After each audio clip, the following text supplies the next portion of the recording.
नमस्कार दोस्तों, स्वागत है हमारे YouTube channel the political I में। झारखंड राज्य अपने JPSC यानी झारखंड लोक सेवा आयोग के लिए खूब चर्चा में रहता है।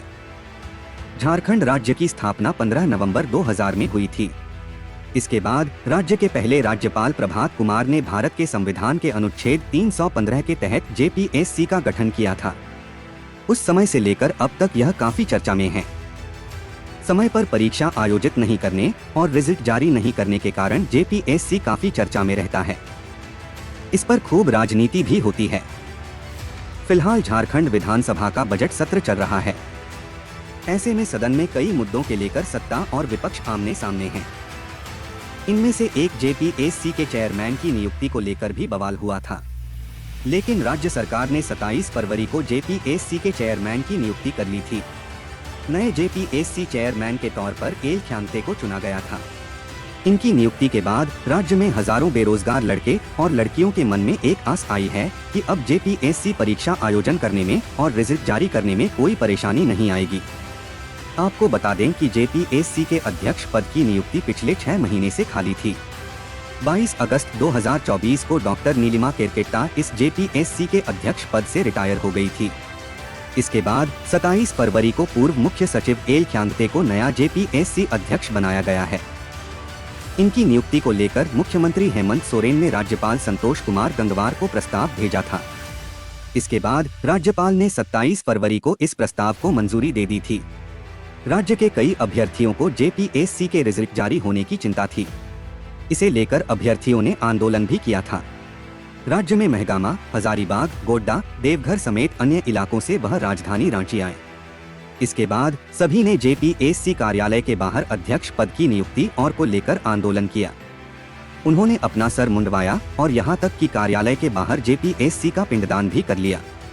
ऐसा करके उन्होंने सरकार तक अपनी बात पहुंचाने की बात की और 27 फरवरी को उनका आंदोलन सफल रहा।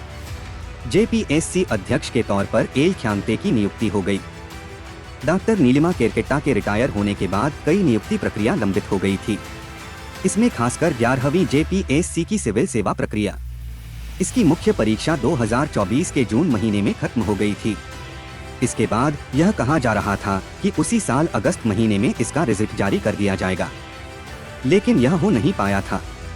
साल 2019 में जब हेमंत सरकार सत्ता में आए तब उन्होंने कहा था कि अब JPSC की परीक्षाएं करवाई जाएंगी। ऐसे में कंबाइंड JPSC परीक्षा करवाई गई, पहले 7वीं से 10वीं, फिर 11वीं से 13वीं तक। अब एल ख्यांग्ते के आने के बाद उम्मीदवारों लगा रहा है कि 11वीं JPSC परीक्षा का रिजल्ट जारी कर दिया जाएगा। JPSC के अध्यक्ष के न होने के कारण राज्य में लगभग 1700 पदों पर नियुक्ति लंबित है। यह 1700 पद अलग अलग विभागों के हैं।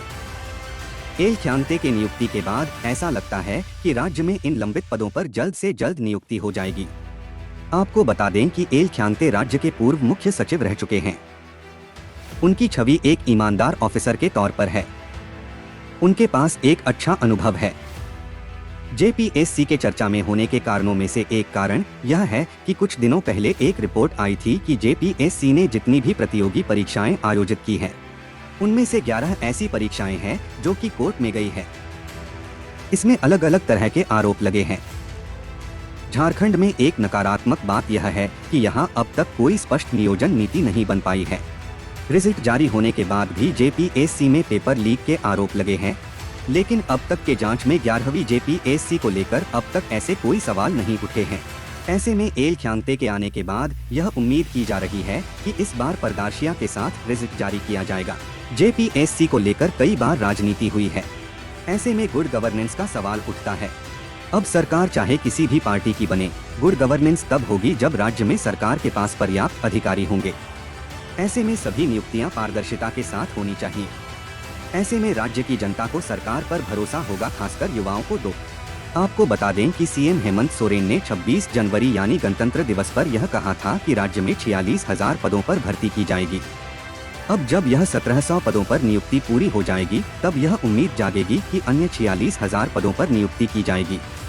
आपको बता दें कि झारखंड विधानसभा का बजट सत्र चल रहा है। सदन में सत्ता और विपक्ष एक दूसरे पर हमलावर है।